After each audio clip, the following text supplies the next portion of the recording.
नमस्कार, आप देख रहे हैं कंज्यूमर अड्डा और आपके साथ मैं हूं विपिन भट्ट। लेकर हाजिर हैं ये ताज़ा तरीन शो और आज बात होने जा रही है स्मार्टफोन्स की और उनके नए फंडों की। जी हाँ, अब स्मार्टफोन में इनोवेशन की भी एक हद है। बेहतर से बेहतर स्क्रीन बना लीजिए, अच्छे से अच्छा कैमरा दे लीजिए, उसमें कुछ शानदार फीचर्स डाल लीजिए, एक से एक उसमें प्री लोडेड आप ऐप्स दे दीजिए। लेकिन उसके आगे क्या? ये तो हम काफ़ी सालों से देख रहे हैं कि भाई कैमरे के मेगापिक्सल्स बढ़ रहे हैं, प्रोसेसर बेहतर हो रहा है, बैटरी में इनोवेशन हो रहा है। लेकिन अब मोबाइल कंपनियों को भी लगने लगा है कि इनोवेशन को थोड़ा नए लेवल पर पहुंचाया जाए, क्योंकि वही वही चीज़ें सुन के लोगों को लगता है कि ठीक है, कैमरा थोड़ा और बेहतर, बैटरी थोड़ी और पावरफुल, प्रोसेसर थोड़ा और बेहतर। ये तो वही चीज़ें हर साल होती हैं। इसीलिए अब कुछ कंपनियों ने यहाँ से थोड़े अलग रास्ते पकड़े हैं, थोड़ा नया करने की कोशिश की है, शायद ज़रूरत भी है। मसलन इस समय बार्सिलोना स्पेन में मोबाइल वर्ल्ड कांग्रेस चल रही है और वहाँ पर वन प्लस अपना एक ऐसा फ़ोन लेकर आया है जिसमें बाकायदा कूलिंग टेक्नोलॉजी है। उन्होंने बैक पैनल पे कुछ कूलेंट्स लगाए हैं जिससे फ़ोन ठंडा रहता है। स्पेशली एक गेमिंग फ़ोन है, आपके सामने तस्वीरों में दिख रहा है और पीछे आपको वो ब्लू कलर के लाइंस दिख रहे हैं जो कि कूलेंट के तौर पे काम करते हैं। एक स्पेशल टेक्नोलॉजी है जिसको उन्होंने कहा और ये फ़ोन को 20 से 21% तक ठंडा रखता है, ऐसा उनका दावा है। और ख़ासतौर पे क्योंकि गेमिंग फ़ोन है तो थोड़ा गर्म भी होगा। इसी तरह हम नोकिया की बात करते हैं। नोकिया अपने नए फ़ोन Z सीरीज़ के Z22 के साथ एक रिपेयरिंग किट भी दे रहा है। उनका कहना है कि आप 5 से 15 मिनट के अंदर अलग अलग चीज़ों के लिए ये रिपेयरिंग काम करेगी। बाकायदा टाइम भी बता रहे हैं, छोटी सी किट, टूल किट भी वो साथ में दे रहे हैं। बैटरी खुद बदल लीजिए, पैनल खुद बदल लीजिए, बहुत सारे काम है जो आप खुद ही खोल के कर लेंगे। भाई इनोवेटिव है। बहुत सारे लोग परेशान होते रहते हैं सर्विसिंग के लिए, और तो और वो स्पेयर पार्ट्स भी उपलब्ध कराएंगे, ताकि ऐसा नहीं कि आप सिर्फ फ़ोन को खोल रहे हैं, खुद रिपेयर करेंगे। एक रिपेयरिंग गाइड होगी। तो सुनने में तो ये काफ़ी कुछ अच्छा लग रहा है। तो क्या मोबाइल की दुनिया धीरे धीरे बदल रही है और दूसरे तरह के इनोवेशन की तरफ जा रही है? आज इस पर विस्तार से चर्चा करेंगे और क्या कुछ नया होने जा रहा है। हमारे साथ हैं द मोबाइल इंडियन के एडिटर संदीप बुत्की साहब और एंड्रॉयड अथॉरिटी के एडिटर ध्रुव भूटानी। आप दोनों का बहुत बहुत स्वागत है।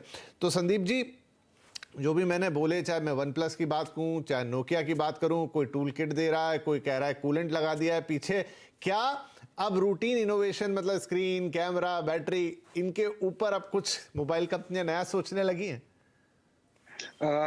विपिन, स्क्रीन हो गया, प्रोसेसर हो गया, बैटरी हो गया, इसमें हम इतनी फास्ट चार्जिंग दे देंगे, इतना रिफ्रेश रेट दे देंगे, ये चीज अभी खत्म नहीं होने वाली है। आने वाले वक्त में आप देखेंगे और ब्रांड्स बात करेंगे। अभी 120 की बात कर रहे हैं, फिर 240 की बात करेंगे, फिर उसके और आगे बात करेंगे और बैटरी के बारे में बात करेंगे, चार्जिंग कितनी हो रही है। लेकिन जो मेन चीज है वो है आफ्टर सेल सर्विस। और जो दो उदाहरण आपने दिए थे, एक तो कि फोन ठंडा रखने के लिए पीछे से वेपराइज चैम्बर दिया हुआ है, कूलेंट टाइप का, जिसका आपको लगता है एकदम पानी जा रहा है और एकदम जिसे कहते हैं ना दिमाग ठंडा रखने के लिए पाइप का कनेक्शन देके रखा है, ठंडे पाइप का। तो वो इसका दिमाग ठंडा रखने के लिए तो दिया गया है। और साथ ही साथ जो आपने दूसरा एग्जाम्पल दिया नोकिया का, नोकिया वाले एग्जाम्पल का जो मैं बता दूं कि जो नोकिया ने टूल किट दे रहा है वो हिंदुस्तान में नहीं आने वाला है, वो खाली यूरोप में आने वाला है। और ये सवाल मैंने नोकिया की टीम से भी पूछा था कि ये आप ये दे रहे हो, क्यों दे रहे हो? बोला ये प्रॉब्लम ये है कि यूरोप एरिया में जो सर्विसिंग कॉस्ट है बहुत ज्यादा हो जाती है, $60, $110, $200 तक जाती है। उन सबको अवॉइड करने के लिए हम टूल किट दे रहे हैं। और हिंदुस्तान में तो हमारे बहुत सारे सेंटर है, तो आपको जब भी कोई प्रॉब्लम होगी, आप इतना कष्ट क्यों उठाते हैं? आप सीधे कस्टमर केयर सेंटर चले जाइए, वो आपको ठीक करके दे देंगे। लेकिन क्या कस्टमर केयर सेंटर आज की डेट में अच्छा है या बुरा है? क्योंकि फोन तो ले लिया एक बार, आपने आपका डिवाइस ले लिया, और उसके बाद क्या हो रहा है? उसके बाद आपके साथ कोई प्रॉब्लम आती है तो आपको वो जो भवंडर है, भवंडर से निकालने के लिए कोई प्रयास ढंग के किए जा रहे हैं कि नहीं किए जा रहे? अभी के जितने प्रयास है भवंडर से निकालने के, वो ऐसा लग रहा है कि माइक सिस्टम पे आता है कि हम आपको भवंडर से निकाल लेंगे, मतलब कांस्टेंट फीडबैक आता रहेगा, लेकिन वो भवंडर से आपको निकाला नहीं जाता है। सिंपल सा एग्जांपल, आपके फोन में कोई प्रॉब्लम आ गई है, समझ लीजिए उसका मदरबोर्ड चेंज करना है, आप फोन लेके कस्टमर केयर सेंटर में पहुंच गए। सब लोग बोलते हैं कि हम आपके घर से पिक एंड ड्रॉप भी फैसिलिटी दे देंगे, आप दे दीजिए, 3 दिन में आपका ये फोन रिपेयर होके आ जाएगा। परफेक्ट। लेकिन ये 3 दिन में क्या करूंगा? क्या आप इसके लिए मुझे एक रिप्लेसमेंट डिवाइस देंगे? उसके बारे में कोई क्लैरिटी नहीं है। पिक एंड ड्रॉप लेने के बाद अगर कोई इशू आता है तो उसका क्या होगा? क्या आप मुझे कुछ रिम्बर्स करेंगे, पैसा देंगे, मुझे कोई पेनल्टी देंगे? उसके बारे में क्लैरिटी नहीं है। सिर्फ ये बोला जाता है कि भैया टर्म्स एंड कंडीशन है, और छोटे छोटे जैसे इंश्योरेंस के पेपर में लिखा होता है ना नीचे, वो किसमें ये टर्म्स एंड कंडीशंस है, वो टर्म्स एंड कंडीशंस अगर सब कंज्यूमर्स पढ़ने लग जाए तो फिर सबका बंटाधार हो जाएगा। नहीं, आप बिल्कुल सही कह रहे हैं संदीप। इसमें दो बातें हैं। एक तो आपने कह के थोड़ा दिल तोड़ दिया कि भाई ये रिपेयर किट यहाँ नहीं मिलेगी। हम तो इंतजार में बैठे थे कि मजा आएगा, ये कुछ अलग है, इनोवेटिव है, अपने फोन को खुद खोलेंगे, खुद ठीक करेंगे। खैर, उस पर और बातचीत करते, हो सकता है हमारा कार्यक्रम देखने के बाद वो इंडिया के लिए भी मन बना ले। और दूसरी बात जिसके लिए मैंने 3 बार कहा नहीं है नहीं है नहीं है, मैं चौथी बार भी ऑन एयर बोल रहा हूं कि नहीं है, बकवास होते हैं सारे के सारे रिपेयर सेंटर। आपको सिर्फ मानसिक प्रताड़ना मिलती है वहां पर जाके। फोन ठीक होता है तब तक आप अपने बाल नोच चुके होते हैं, और ये छोटी से लेके बड़ी से बड़ी कंपनी तक सबके लिए लागू होता है। और ये बात ना किसी से छुपी है, ना कोई इससे इनकार कर सकता है। मेरे ख्याल से आप दोनों जो मेहमान भी हैं वो भी इससे इनकार नहीं करेंगे, जबकि आप में दोनों में मतलब जहां आप बैठे हैं और जो काम करते हैं, आप एक फोन सीधा कंपनी के डायरेक्टर को लगा सकते हैं कि साहब मेरी बात नहीं सुन रहा, लेकिन तब भी काम नहीं होगा आपका। तो आम आदमी की तो क्या बिसात है।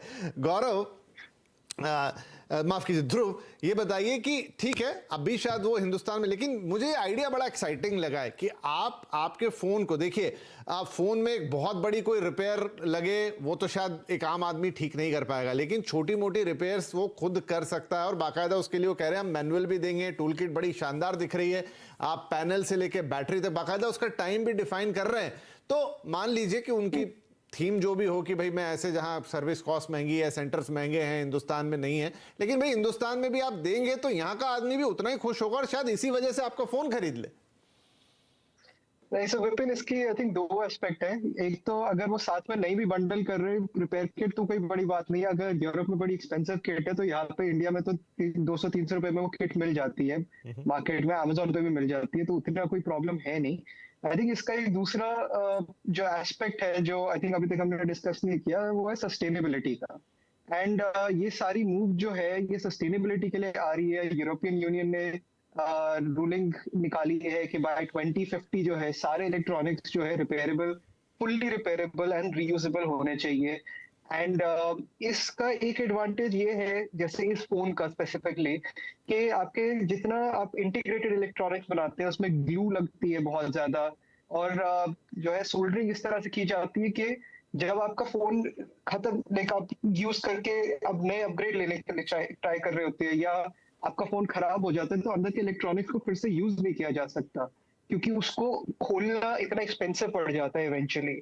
तो ये जब रिपेयरेबल जो है, रिपेयरेबल एडवांटेज जो है, आप कस्टमर को आराम से एक बोनस की तरह सेल कर सकते हैं। पर इसका एक और एडवांटेज है कि इस फोन को जब इसकी लाइफ खत्म हो जाएगी, बड़े आराम से इसको आप पुल अपार्ट कर सकते हैं, इसके कंपोनेंट्स रीयूज कर सकते हैं, मेल्ट करके इसमें से जो प्रेशियस मेटल्स होते हैं उनको रीयूज कर सकते हैं। तो आप जितना रिपेयरेबल फोन बनाएंगे उतना ही वो सस्टेनेबल फोन भी बन जाता है।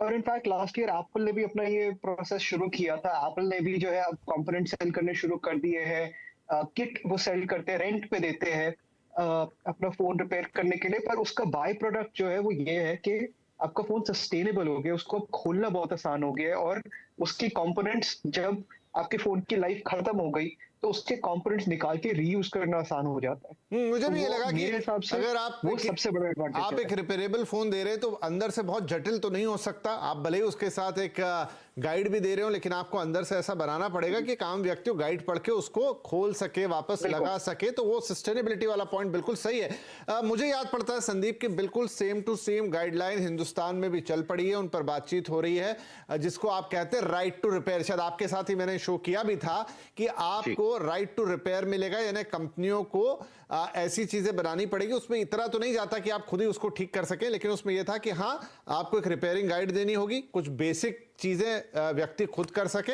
और उसके स्पेयर्स हमेशा अवेलेबल होने चाहिए। ये नहीं कि अब इसका तो स्पेयर नहीं आता, इसका तो बटन नहीं मिलता, इसका तो ये नहीं होता, इसका वो, ये सब नहीं चलेगा। तो क्या आने वाले समय में हम देखेंगे कि न सिर्फ नोकिया बल्कि और भी कंपनी इस जैसा भी एप्पल का जिक्र कर रहे थे, वो यूएस में है शायद कि वो भी एक टूल किट देते हैं साथ में, क्या भारत में भी ये होता हुआ नजर आएगा?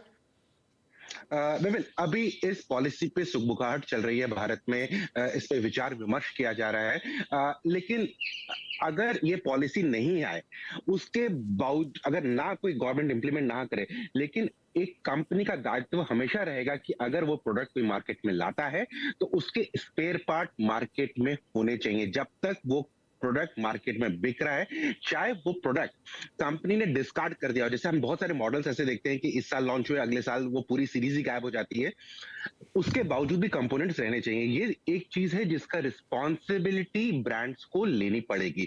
जी हाँ, अब इसमें क्या फायदा होगा वो तो आने वाला वक्त बताएगा। कोई कंज्यूमर्स का प्रॉब्लम जो है वो ये है कि प्रोडक्ट तो ले लिया, अब उसके बाद ये डील्स भी आ जाए, लेकिन उसके बाद वो कह देंगे हमने आपको रिपेयर करके दे दिया है, हम फोन वापस लेकर आ गए, लेकिन उसके 2 दिन के बाद सेम इश्यू आ रहा है, फिर क्या होगा? यानी कि रिस्पॉन्सिबिलिटी फिक्स करना बहुत जरूरी है। और जो पहला वाला पॉइंट आप बोल रहे थे कि सस्टेनेबिलिटी वाला पॉइंट, उसमें मेरे थोड़ा सा डिफरेंट राय है, क्योंकि मैं अभी एक स्टोरी पे काम कर रहा था जिसमें रिसाइकिल पे काम कर रहा था, रिसाइकिलेबिलिटी पे क्या हो रहा है इंडिया में।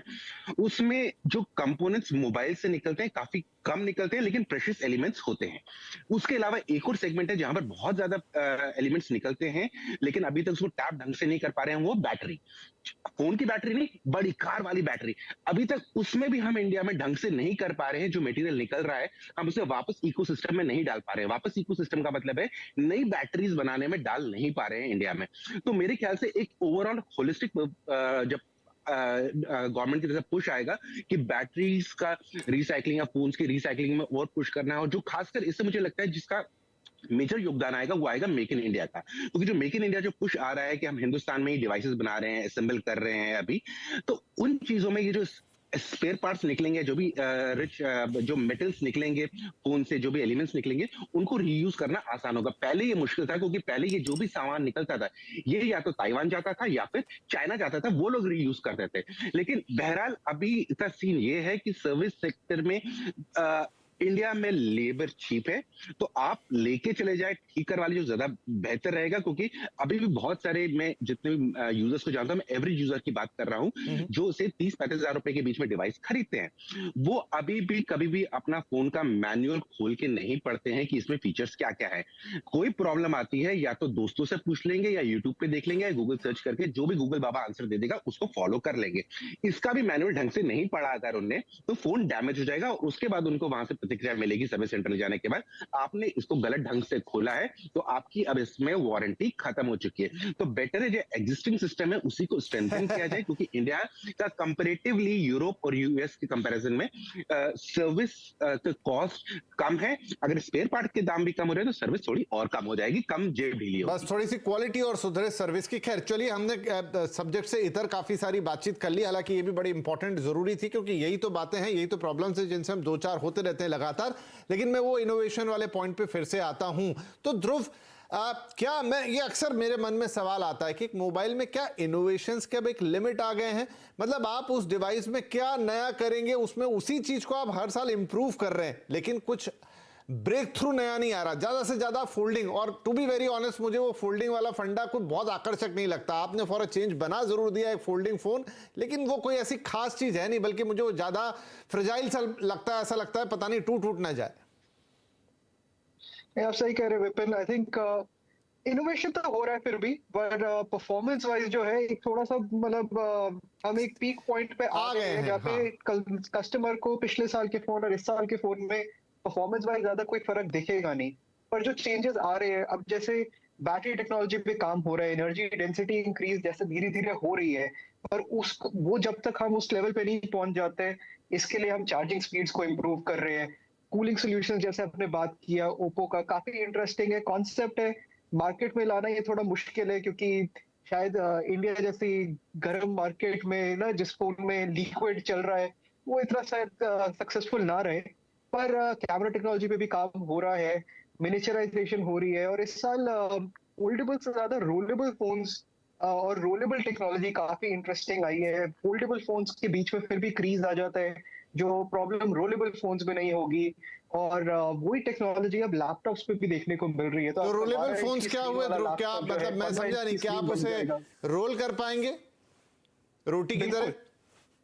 बिल्कुल। ओके। छोटा और बड़ा हो जाता है वो रोल करके, फोल्डेबल होने की जगह। तो और उसमें कुछ एडवांटेजेस है कि जैसे क्रीज नहीं आएगा जो अभी फोल्डेबल फोन्स में आता है। तो इनोवेशंस पे काफी काम चल रहा है। आई थिंक अभी 1-2 साल के बाद जो है ये थोड़ा मास मार्केट में आना ज्यादा शुरू होगा। बट इस साल काफी टेक्नोलॉजी डेमोस देखने को मिले हैं इन चीजों के।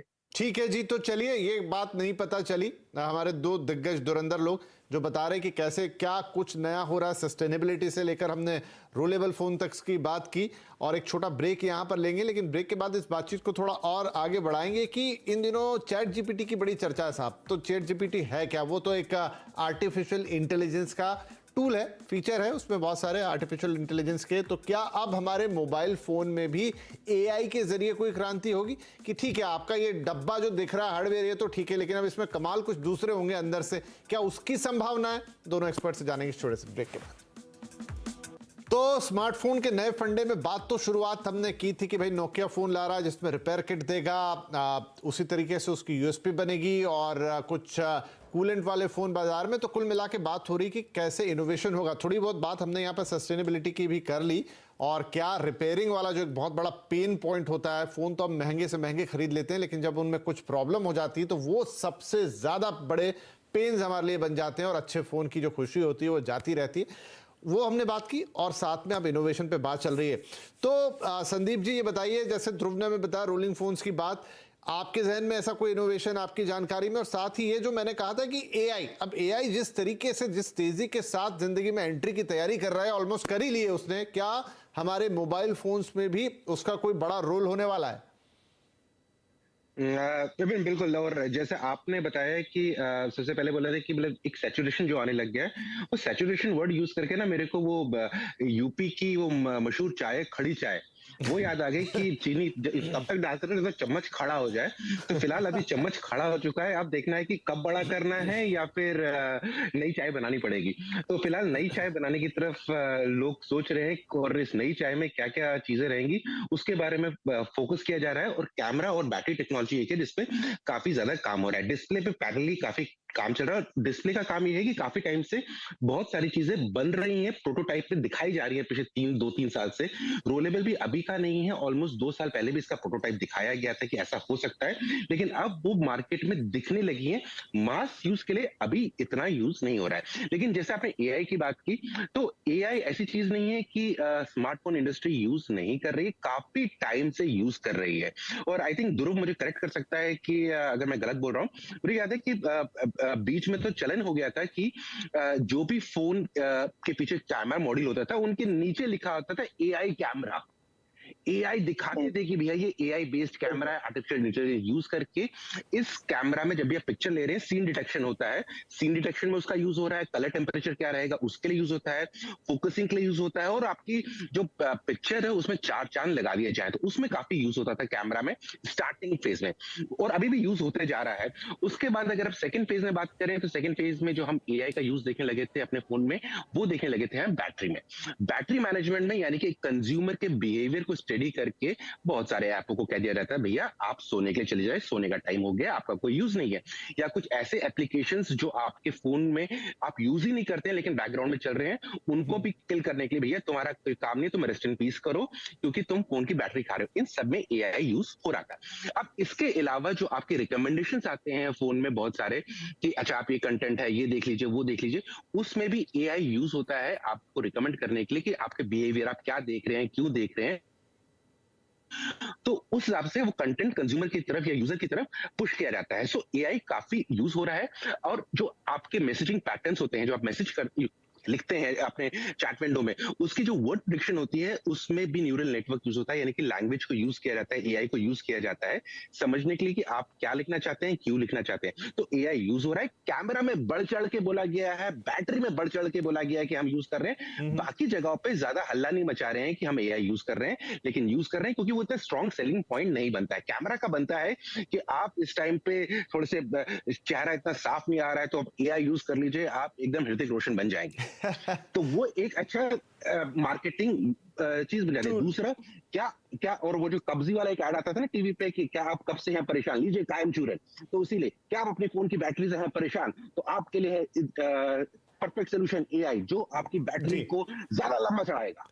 राइट तो ठीक है, एआई के कई बार तो ये भी होता है कि मैं जो एप्स पर्टिकुलर टाइम पे यूज करता हूँ, फोन उनको उसी टाइम पे थ्रो करता है सबसे ऊपर कि भाई सुबह उठ के आप ये अखबार वाले 4 देखते हैं तो ये आपके लिए हाजिर हैं, दिन में आप कुछ बैंक्स वाले देखते हैं, 2 बार अपने बैलेंस चेक करते हैं तो ये हाजिर है उसी टाइम पे। क्या ध्रुव ये बताएं कि जो सबसे बड़ी आज का प्रॉब्लम मैं कह लूं, पेन पॉइंट कह लूं, या एक कमी मैं कह लूं हमारे स्मार्टफोन में, जहां वाकई इनोवेशन चाहिए, बातें बहुत हुई हैं लेकिन अभी तक कोई बड़ा ब्रेक थ्रू नहीं हुआ है। हाँ, बहुत तेज चार्जिंग पॉइंट्स वाले आ गए कि आपका फोन झट से चार्ज हो जाए 10 मिनट में, 15 मिनट में, 20 मिनट में, ऐसी बातें होने लग गई। लेकिन ऐसी बैटरी क्या बन पाएगी या बनने में है जो एक बार चार्ज कर ली तो 7-8 दिन फिर नीचे ना जाए? तो विपिन, उसके 2 चैलेंजेस है कि बैटरी तो ऐसी बन सकती है पर वो बैटरी इतनी थिक होगी कि कोई वो फोन कैरी नहीं करना चाहेगा। बाकी बैटरी टेक्नोलॉजी पे काम चल रहा है, ग्राफीन बेस्ड बैटरीज है, वो काफी आगे डेवलप हो गई है, पर प्रॉब्लम हमेशा यही आती है, एक आपको स्टेबिलिटी, सेफ्टी, सिक्योरिटी देखना पड़ता है, और स्पेशली फोन जैसे डिवाइस में, क्योंकि कुछ लोग जो है अपने सिर के पास रख के सोएंगे, फोन पॉकेट में रखते हैं, आप ऐसे फोन की ऐसी टेक्नोलॉजी इसमें नहीं डाल सकते जो 100% टेस्टेड ना हो। एंड दूसरा रहता है प्रॉब्लम प्राइस का, कि कुछ है टेक्नोलॉजी जिनमें एनर्जी डेंसिटी ज्यादा है, पर अगेन अगर उसकी प्राइस इतनी ज्यादा होगी तो फिर वो आप फोन लेना नहीं चाहेंगे।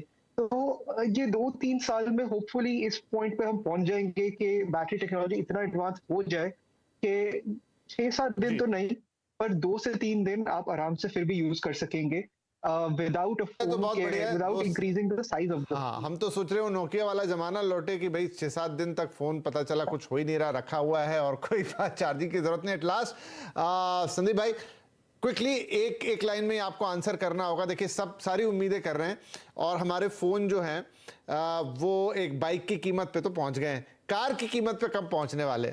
बहुत सारे लोगों को इंतजार है। कार की कीमत पे जब मर्जी पहुंच जाएगा, लेकिन इंपॉर्टेंट ये है कि वो कार मार्केट में मिलेगी कि नहीं मिलेगी, खासकर हिंदुस्तानी मार्केट में, उससे मुझे डाउट है। क्योंकि जिस तरह से फोन की कीमत बढ़ रही है, 1.5-2 लाख, 1.5 लाख तक तो टच कर जाते हैं, और 1.5 लाख की कोई चीज आप खरीदे, एक बाइक खरीद ले तो सालों चलती है, लेकिन फोन के लिए हर साल कंपनी कहती है अरे भाई नया ले आए। वैसे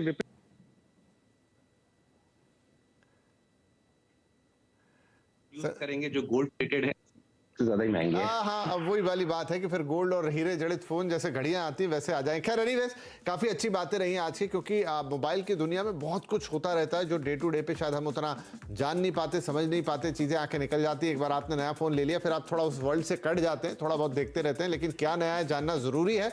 इनोवेशन हो रहे हैं, चीजें बदल रही हैं, सस्टेनेबिलिटी पे भी काम हो रहा है, यानी 360 डिग्री काम हो रहा है, क्योंकि फोन आपके जीवन का सबसे अभिन्न हिस्सा इस समय बन चुका है। ज्यादा यूज के लिए हम मना करते हैं, लेकिन उसके यूज से और उसके प्रभावी यूज से तो आप बच नहीं सकते। तो ये सारी बातें भी आपके लिए जानना बहुत जरूरी है। Thank you both of you, आपने वक्त निकाला और ये मजेदार बातें हमारे साथ की। फिर मुलाकात होगी, टेक केयर, बाय बाय।